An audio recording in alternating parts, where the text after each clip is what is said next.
Angular motion is when a body or force moves along a curved path at constant velocity. In sports, an example for angular motion is when a runner is running around the bend in a 400-meter track. Angular kinetics is the study of rotational motion in the absence of forces. In sports, an example would be figure ice skating, as a skater's body and limbs are rotating around a fixed axis. Angular kinetics is the study of forces and torques that cause or change rotational motion. An example of angular kinetics in sports is the rotation of a gymnast on a bar. An axis is an imaginary plane around which the body rotates or moves. There are three main axes: the sagittal, frontal, and vertical axis. The sagittal axis is a horizontal line that passes through the body from front to back. It acts for movement in the frontal plane, such as abduction and adduction. Abduction is the movement of the shoulder moving up. Adduction is the movement of the shoulder coming back to the side of the body. The sagittal plane would be used in cricket when the fielders need to catch the ball. They abduct their shoulder to bring their hand above their head to catch the ball. Then they adduct the shoulder back to its original place beside the body. The frontal axis is an imaginary line which runs from left to right through the centre of the body. The frontal axis allows for the actions of star jumps and side lunges. The frontal axis would be used in gymnastics or diving, where side-to-side movements occur, like a cartwheel in gymnastics. The vertical axis is a line that runs from the top to bottom in the centre of the body.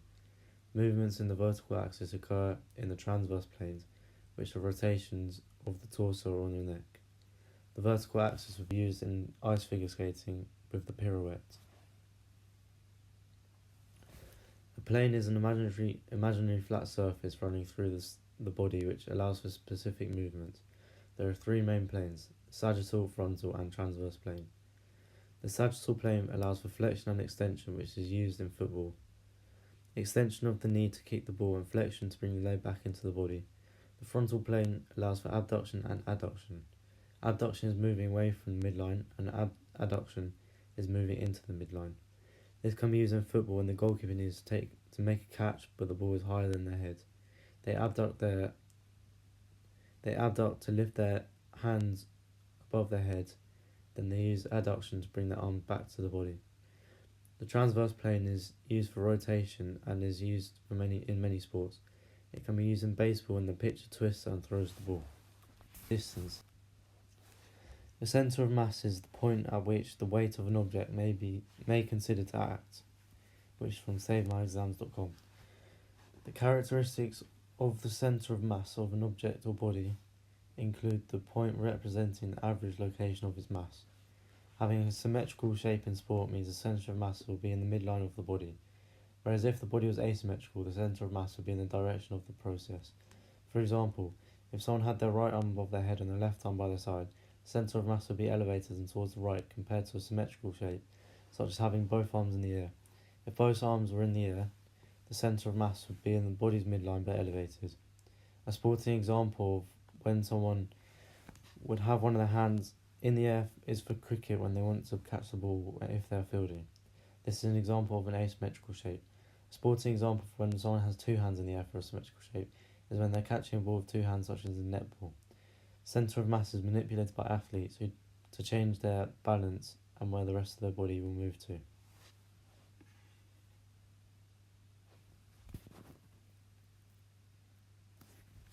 If a gymnast is on a beam and their centre of mass is outside the line of the beam, they will be off balance and will most likely fall. Manipulating the centre of mass to bring it back in line with the beam will make the gymnast balance again. This enhances their performance by not falling off the beam, giving them a better score. Another example is when athletes manipulate their centre of mass for optimal performances in high jump. The Fosbury flop created a new way of high jumping.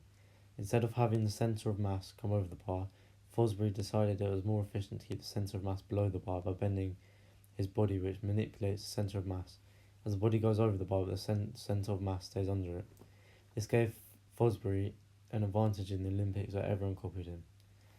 Manipulating the centre of mass like this is linked to angular motion, as when the forces are applied outside the centre of mass, they create torque, which causes rotational motion around the axis of rotation often the centre of mass. Stability is when forces are applied outside the centre of mass. They create a torque which causes rotational motion around the axis of rotation. Often the centre of mass. This is from performprocr.com. Factors that affect stability are the athlete's body and environment.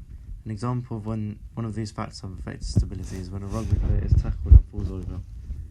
Their environment of the opposing players has caused the rugby player to fall over. An example of when the player's body causes the player to lose stability is when a football player is tackled but isn't thrown on the floor straight away and they have the chance to stabilise. If their core strength and muscle tone is not adequate, then they will most likely lose stability. Centre of mass is manipulated to increase and decrease stability, like when a sprinter is crouched down ready to start a race in the blocks. As the sprinter has decreased points of contact, with the only contact being the balls of their feet and their hands, they have decreased stability, but this enhances their performance as they are ready to spring up and accelerate. An example of when an athlete increases stability by manipulating the centre of mass for optimal performance is when they bend their knees, like when a rugby player is bracing for a tackle. The rugby player knows they will be tackled hard, so they plant their feet and bend their knees to embrace the impact and make them more stabilised for when they are tackled.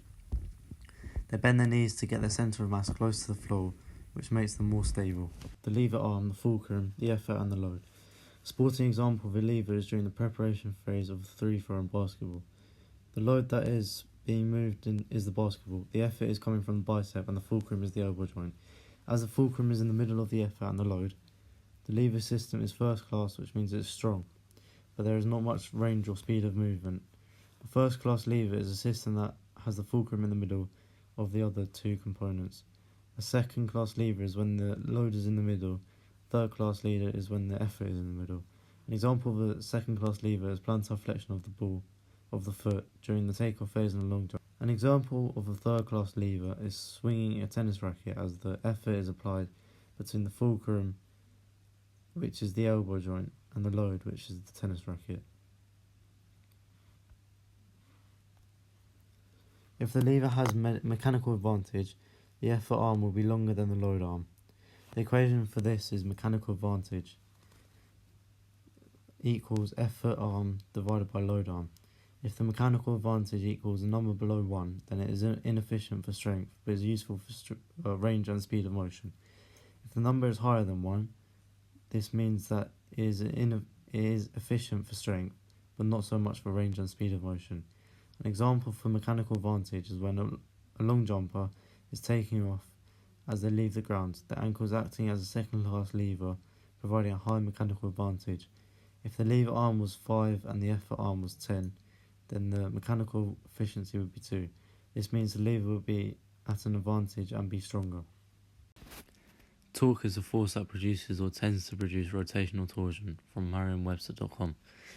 It is the rotational force generated by muscles around a joint, crucial for generating power and controlling movement. The calculation for torque is torque equals force times radius. Torque can be manipulated by altering the length of the lever arm. An example of this is in hockey, when the player changes how far down they have their hand on the hockey stick. This changes the force applied on the stick. In a handstand in gymnastics, the sagittal plane is used around the frontal axis. A handstand involves angular motion, which means the body is rotating around a fixed point. The hands on the ground act like a pivot. The rest of the body moves around this point to stay balanced. Torque happens when the force is applied away from the base. The centre of mass of the handstand is by the chest. It is elevated from the usual abdomen because the arms are raised. This means there is more weight below the head, causing the centre of mass to be moved. The centre of mass is close to the point of contact, gives more stability. However, due to the fact that the point of contact is thin, it is not easy to hold the weight of the body without falling over. In a handstand, the fulcrum are the hands, the effort is the shoulders and arms, the load is the rest of the body. Fulcrum in the middle. With the fulcrum in the middle, this makes a first-class lever, which is good for strength, but not so much for range and speed of movement. With the effort arm being 7.5 centimeters and the load arm being 15 centimeters, the mechanical advantage would be below 1, which is a disadvantage. In a handstand, the hands are the fixed point or pivot. If the body leans too far forward or backwards, start tipping over. Another gymnastic skill is a forward roll. It's used at the frontal axis and the sagittal plane. A forward roll creates angular motion because the gymnast is turning around an invisible axis. The centre of mass is in a forward roll, changes throughout the motion. The centre of mass varies in a forward roll. It will always be the point where the weight is evenly distributed. Due to the centre of mass being close to the ground during the execution phase of the forward roll, the person will be very stable, as well as having a larger point of contact. The lever system of a forward roll is a third-class system. This means it has a mechanical advantage less than one, meaning it is a disadvantage to the performer. A pirouette uses the vertical axis and the transverse plane. In a gymnastics pirouette, angular motion occurs as the gymnast rotates around the vertical axis. The centre of mass must stay aligned over the base of support to maintain stability. Small shifts can create a turning effect, helping or distributing the speed. Muscles generate force to control this torque and rotation. The body acts as a lever with joints as fulcrums, especially the shoulders, wrists or ankles. A tight body position reduces the moment of inertia, allowing faster rotation and better balance. Control of angular motion, centre of mass and torque ensures a smooth, stable pirouette.